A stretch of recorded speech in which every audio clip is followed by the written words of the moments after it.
Paulit-ulit na pagkakataon na nasaktan na buo. Mukhang delikado na naman ako. Bakit ba kinikilig na naman ako? Pero ngayon ay parang kakaiba. Pagkatingin sa iyong mata, ang mundo ay kalma. Ngayong nandyan ka na, di magmamadali. Ikaw na ang katabi, saan ko kay pumuti. Di na maghanap ng kung anong sagot sa mga tanong, dahil ikaw ang katiyakan ko. Hindi na ako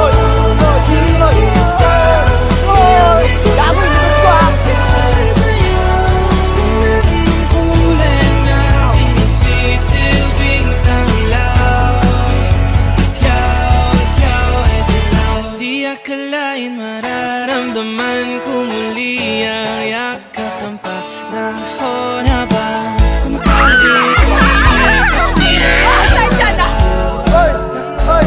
at hindi naman delikado kasi parang humingiti na naman ako. Kaya ngayon di na ko mangangamba kahit anong sabihin nila.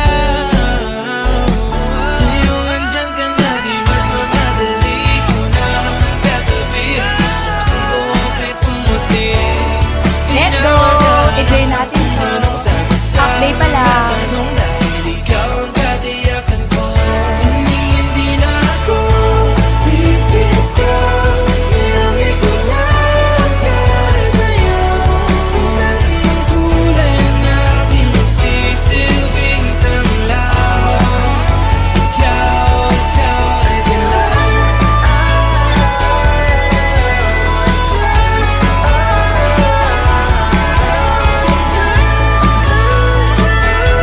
Tay, alam ko, sobrang proud ka sa akin.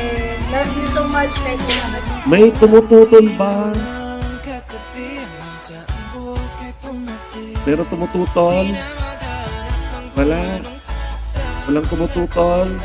Sigurado? Okay, tuloy daw. Ngayong nandyan ka na, di magmamadali. Ikaw na ang katabi, saan ko kay pumuti. Di na maghanap ng kung anong sagot sa mga tanong, dahil ikaw ang katiyakan ko.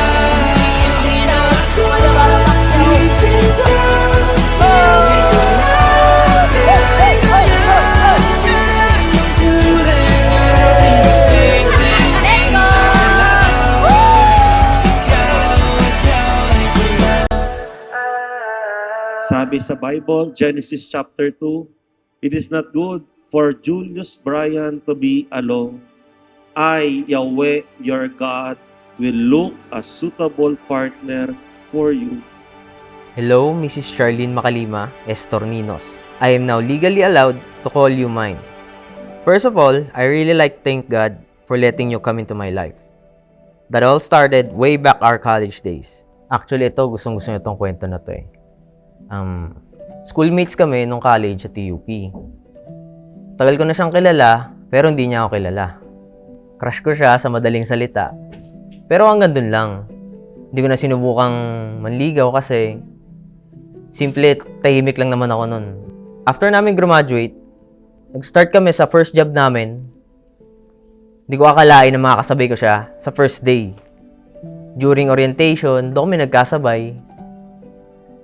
Doon ko na sinubukan na makilala siya, makausap siya. Hanggang sa dumating yung panahon, nagkapalagayan kami ng loob. Doon ko na siya sinimulang ligawan. Habang unti-unti namin kinikilala ang isa't isa, lumalabas, kumakain, namamasyal. Ayun, dumating din yung panahon na sinagot niya ako. And after that, yun na yung umpisa ng bagong kwento bilang mag-boyfriend at mag-girlfriend kami. From the moment I met you, I didn't realize I'll be friend with you. Paano ba naman kasi, kaaway ko yung course nyo sa TUP. Kidding aside.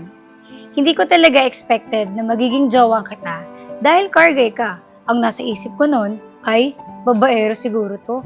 Pero habang nakakasama kita, nag-iiba ang tingin ko sa'yo. Gumagaan lahat ng pakiramdam ko.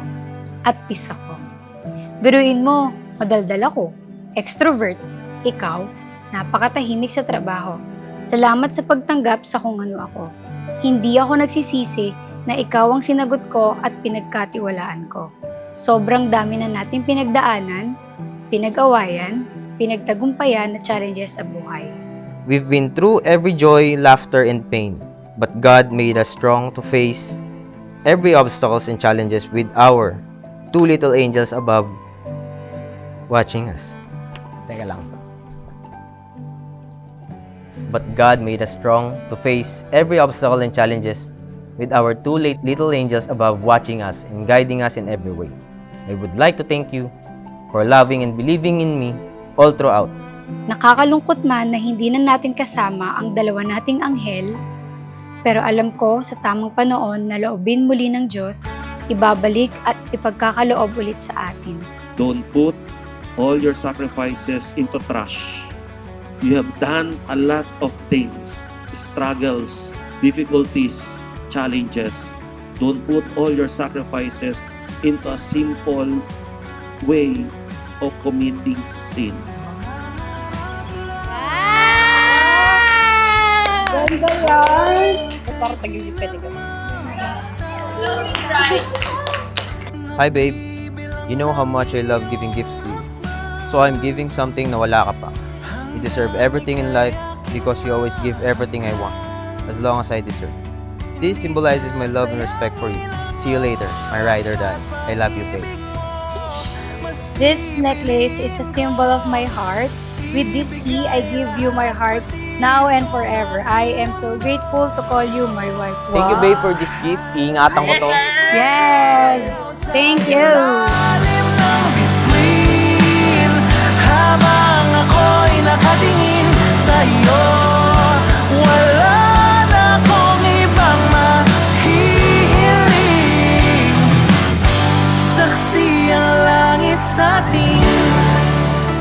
As I stand here today, I am overwhelmed by the journey that has led us to this moment.